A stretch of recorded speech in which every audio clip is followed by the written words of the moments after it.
aplikasi investasi Peluang tahun ini meningkat 100%.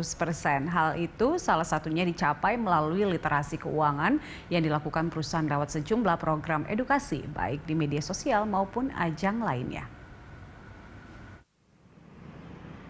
Minat berinvestasi masyarakat Indonesia semakin meningkat. Salah satunya terlihat dari jumlah pengguna aplikasi investasi Peluang yang mencapai hampir 8 juta orang, naik 2 kali lipat dibandingkan akhir tahun 2021.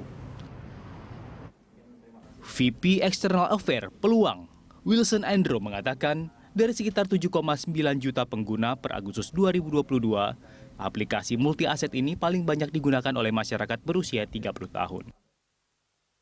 Peluang menggunakan media sosial seperti TikTok dan Instagram sebagai sarana edukasi untuk pengguna terdaftar maupun calon investor baru.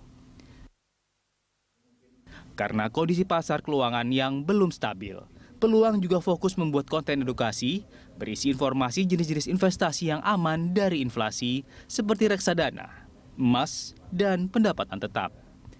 Dari produk yang ditawarkan, emas menjadi instrumen investasi yang paling banyak dipilih pengguna, dengan porsi mencapai hampir 60% dibandingkan aset lainnya. Jadi ada dua hal. Pertama dari sisi kelas aset kita sebutnya. Tadi kan kelas asetnya itu ada emas, ada reksadana, jadi kita akan menambah lagi. Dan kedua dari sisi feature. Jadi kalau kita bicara feature trading itu kita akan ekspansi lebih ke tadi feature-feature yang memudahkan investor untuk menganalisa. Kemudian bagaimana dia bisa ada namanya limit order. Jadi misalnya di batasan tertentu itu bisa otomatis jual atau dibeli. Gitu. Jadi di fitur-fitur ini memang kita akan terus kembangkan. Dan yang terakhir kita baru launch kemarin itu fitur chat. Jadi kita bisa antar pengguna mendaftar di aplikasi Peluang, kita bisa sharing-sharing info dan saling bertanya gitu. Gimana nih situasi pasar sebaiknya menempatkan dana di mana seperti itu. Peluang meyakini perannya dalam literasi keuangan terutama instrumen investasi masih terbuka lebar. Apalagi literasi keuangan di Indonesia masih tertinggal karena data OJK menunjukkan angkanya masih belum sampai 40%, meski tingkat inklusi sudah lebih dari 70%. Ini menunjukkan bahwa meski akses digitalisasi makin luas, pengetahuan dan keterampilan pengguna produk keuangan masih rendah.